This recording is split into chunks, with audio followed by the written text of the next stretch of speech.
Hey there everyone, it's Bob Martin, the RCSubGuy with the Nautilus Dry Docks, here with Jason, the man, the myth, and the legend. We were sent in this. Some of you will recognize it as the Arkmodel Type VII kit, and I know a lot of you are building it, and we're going to be playing around with some linkages, show you how it's done.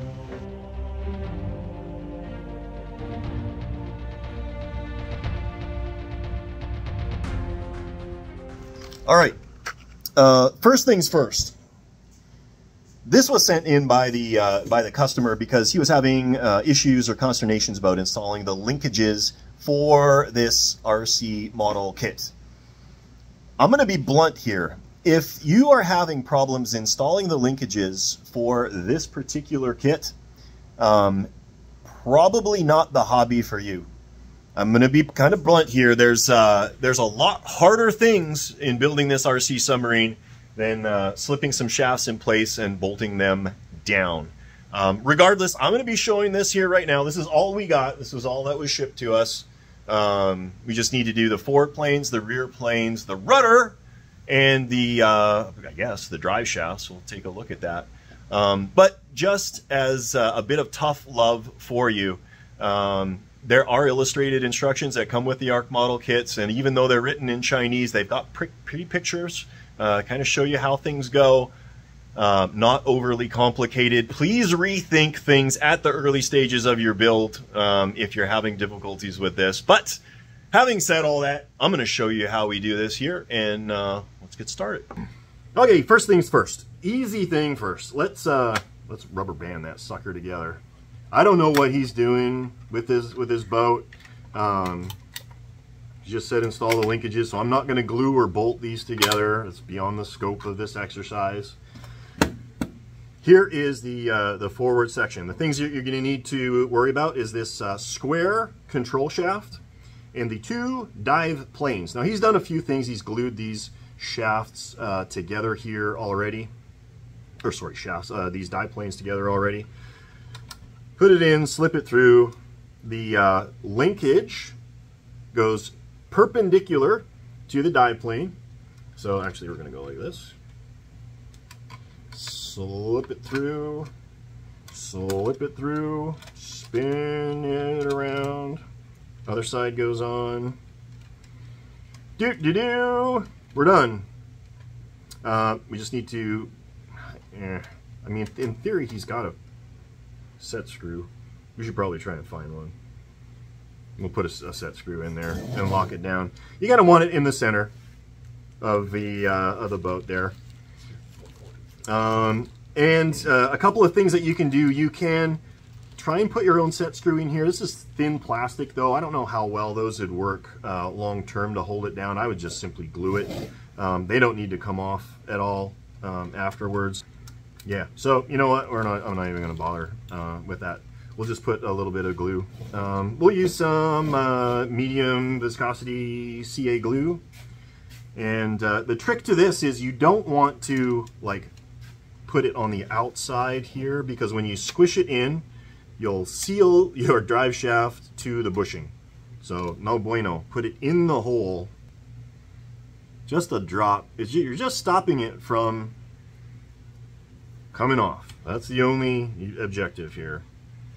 One, yeah, just making sure we don't get any on the outside. And yeah, we'll just hit it with a little bit of accelerator. You know, we'll put a drop. Find with this, you can spritz things, but if you take this off and just put a drop in, it'll flow down in there and seal everything up.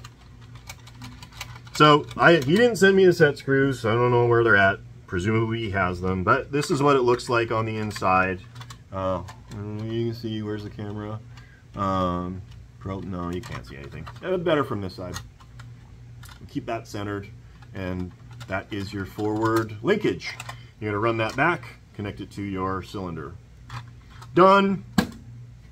Now, the fun part. So, we are going to do sort of the same-ish thing-ish back here. Now these, I'm going to pull these out and take these off, if we could, Jason. I'm going to start with the, excuse me, the rear dive planes, which look like this. Now he hasn't cleaned anything up. They're all goobered. Nothing is sanded, nothing is filed. So we're going to go ahead and do that for him as well. Here is 1/2 of the rear dive planes. I've already glued it to this stainless steel shaft. Again, this is rectangular. Slip it through. And then this is the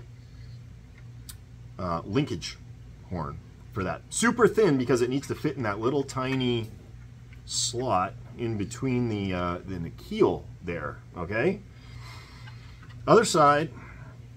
Now, before we do that, let's talk about the linkage. The one thing that I found over and over again with these kits is the rear planes, these stern planes, don't have enough throw. So if we take a look at this, if you put it up at the top and you get kind of a standard throw in there, you only get maybe 10 or 15 degrees of deflection. We want more than that. So what I'm actually going to do, I'm going to cut this down and then I'm going to drill another hole closer to the base so that we get increased flow. With the linkages, if you don't have enough throw, if you want more power, you go to a hole that's further away, and if you want more throw, you go closer in. So we're going to cut this off, drill that out, and then we're going to start making some linkage. Okay, another problem that you run into with these boats is this super narrow opening in here. I'm just going to get this back together again. Because I want to show you that really you don't have a lot of, there we go, space to work with. So I'm going to say that is like about 1/8 of an inch. And when you take into consideration that this is 3/32 of an inch, you don't end up with a lot of extra room for connecting your linkage rod to that. So what I am going to do is make this little fancy hooker doomer thingy out of 1/32 brass, and it's going to go on like this. And now I can pinch that a little bit more, and this is going to be the linkage. It's going to be nice and thin. There's no sharp edges to catch on the plastic. And then I'm going to solder this to a 1/16 inch rod, and that's going to be our linkage. So this is more like what we're going to kind of do here, like this. I've got this in the second hole, so I think actually that's going to be fine. That's a pretty decent arm on there. So we're going to use the second hole. We got it bent, we got it tight. This is in a 3/32 brass tube, and it just slips inside. It's nice and tight. Now we're just going to put a little dibble dabble of solder on. That's some liquid flux that Jason's putting on there right now. We'll solder that, and this will be ready to go. Pop this open, put this in. Get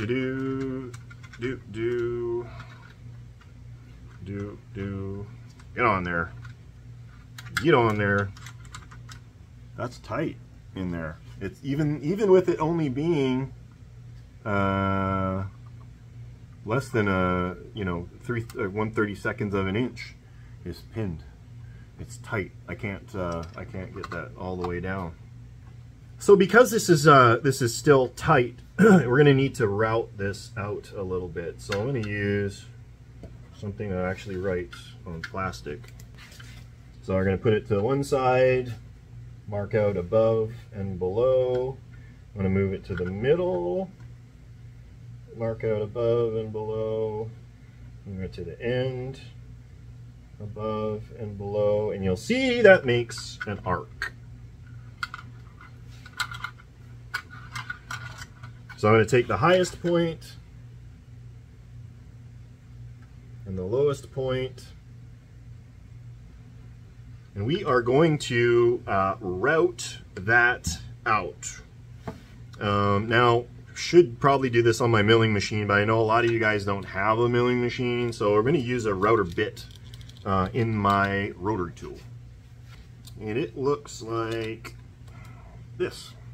You can get these things at Home Depot, online. Now obviously don't go through. All right, oh, I need my glasses. I need my safety glasses. All right, let's see what I can do here.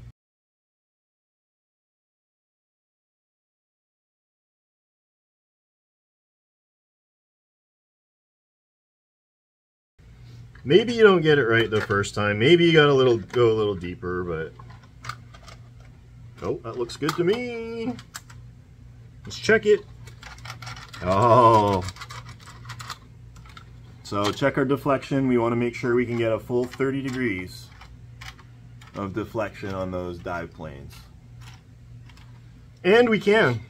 So let's rubber band this bad boy, and we'll call that good. Yeah. Anyhow, you can see this could be glued. I'm not going to glue it again. I don't know what he's doing, but we'll put the other dive plane on. There we go.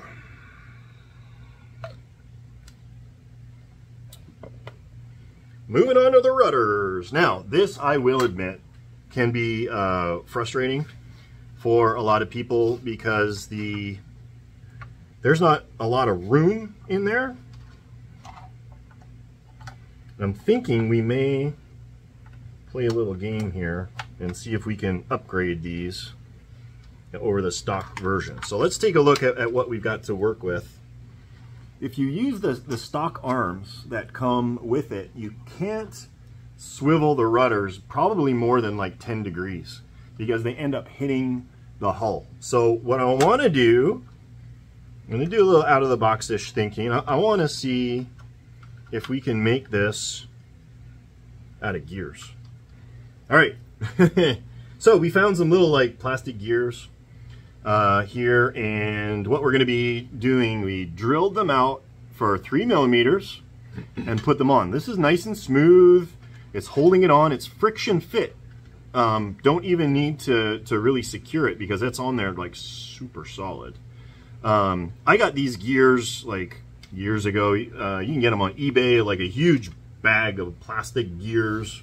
We got like 100 of them, like just everywhere. So that'll give you a chance to, you know, select whichever one is going to work the best for you. We're going to use this one, I think. Yeah, nice. And then it's going to run in the middle, and it's going to actuate both rudders smoothly. So I'm going to drill this one for a 1/8 shaft because I don't happen to have a 3 millimeter shaft.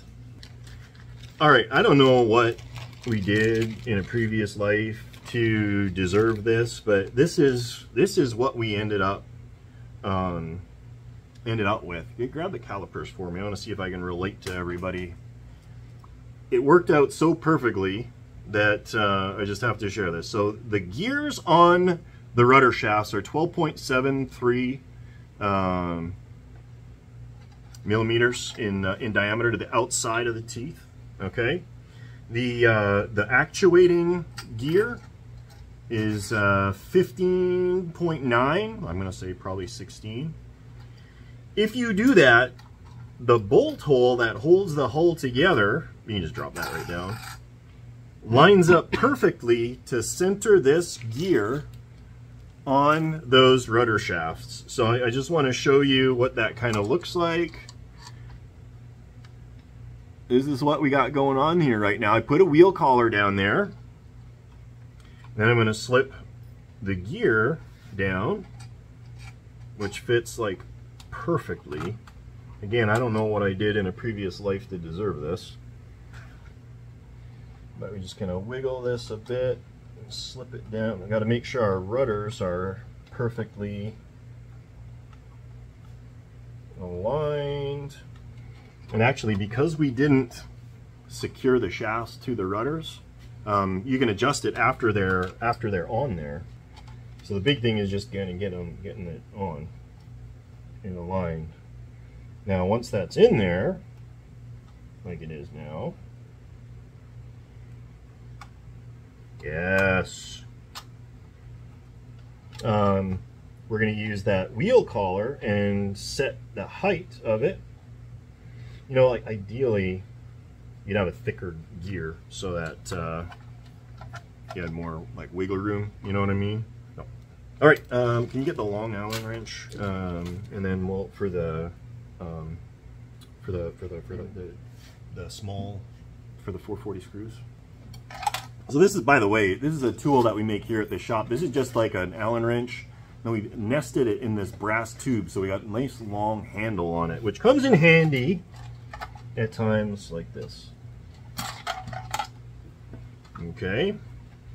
Now we're going to put another wheel collar on the top, and that'll sandwich the gear in place. So this is what we've got going on inside. The gear's tightened down, so its spacing is all locked in and everything. We're going to buck off this M3 threaded rod, and then we're going to attach this horn to either the left or the right rudder, and that is going to be how it actuates. We got our finished linkage going on there. Back and forth, back and forth. Nice throw. If we look at the other side. Oh, let me grab the rod. There we go.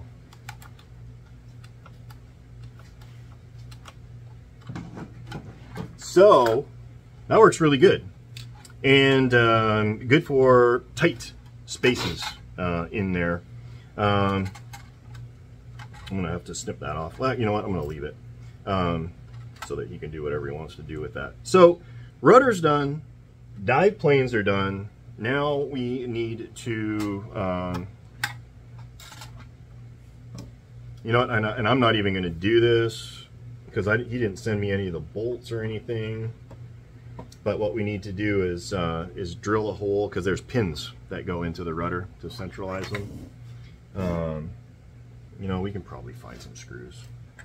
Who knows? Maybe he's lost them. But we're going to mount this this little skeg deal in the bottom. Pin these to the drive shafts, and that helps keep them centralized. Then we're going to run some shafts. Just tightening down the skeg here. So these are not pre-drilled. I'm just going to drill a hole directly in the middle with a 1/16 bit.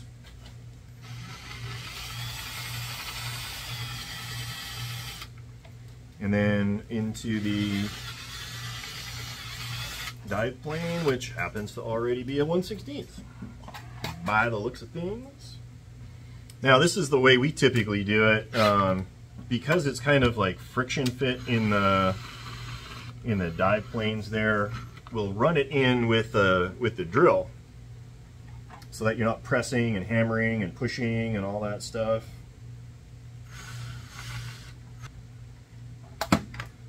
There we go. A little bit of thin CA. Well, you know, I'm going to use this just to keep that locked in place, just in case it decides to wander out. So let's double check our dive planes, make sure we didn't like glue them together or something. Now, we have dive planes and we got rudders. Last thing we're gonna do is, and he didn't send the supports either. No, for here, there's something going between. Oh well, I guess he's gonna have to do that himself. It's got enough flex that he should be able to do that. So here's the bushing and the 4mm stainless drive shafts. In theory, if you did this properly, we're just going to be able to slip this right in. No, he didn't put these in place properly. So we're going to take them off. Telling you, man. Doing stuff out of order. It's a good thing he didn't use very good glue. All right.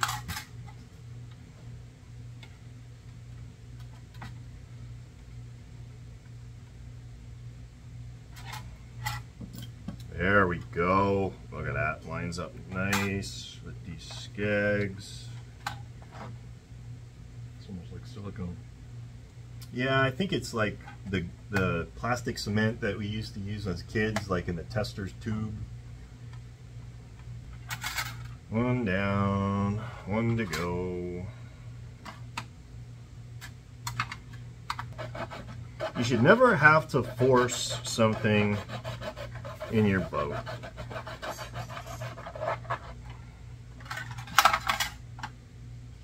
These are in place, okay?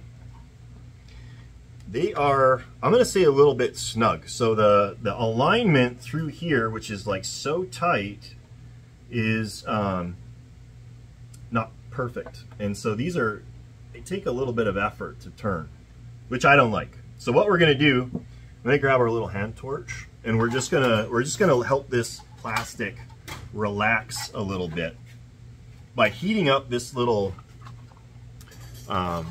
circular band of plastic inside. You can see that right there. And if you just heat it up, it'll not burn it, heat it, it'll relax, and in theory it will allow the shaft to spin more freely. Oh, like night and day. Same thing on the other side. I feel better about that.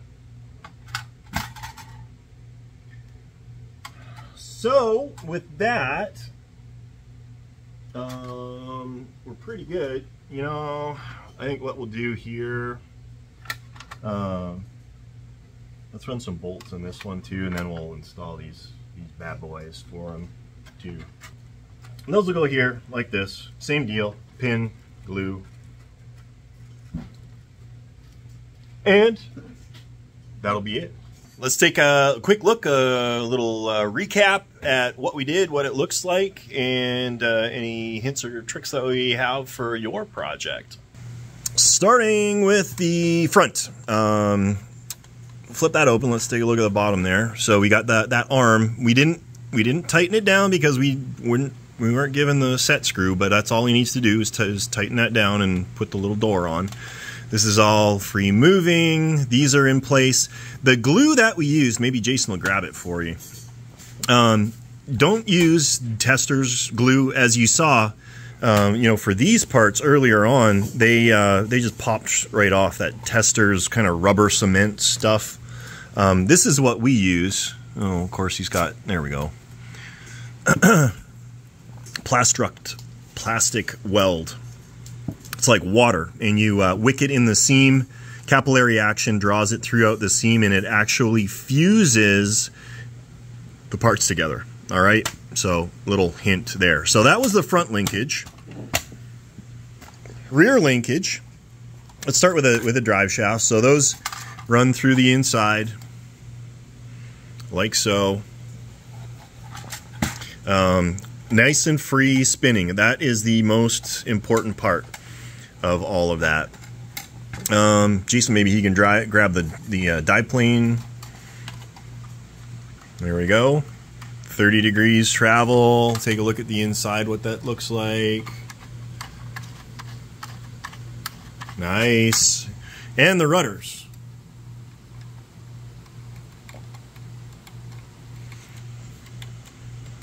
There we go. So, you know, again, these can be challenging. These rudders can be challenging. There's not a lot of room back there, and particularly because these shafts are so close to the side, you don't get a lot of throw. You can't sometimes can't get a lot of throw out of them. So this was just the solution that I came up with. A little bit more involved if you're not mechanically apt or inclined. Might be a little bit more than what you would want to do. You can put short horns on it, and they'll work perfectly fine as well. So What was the worst part of putting all these linkages together, do you think? Big fat hands. Big fat hands. Yeah, in that back area there is hard. This worked out really well. Those little gears that we found, just because we could reuse that one hole, it made life a lot easier. But I gave you the spec, so if you want to give that a shot, you can give that a shot. I'm going to call that this particular project all done. Hopefully it helps you out in your journey. If you have questions, hit us up. bob@nautilusdrydocks.com. We'll see if we can help you out. If you like these videos, please like and subscribe. It helps us out a lot. But with that, we're going to say goodbye. Thanks for joining us, and catch you next time.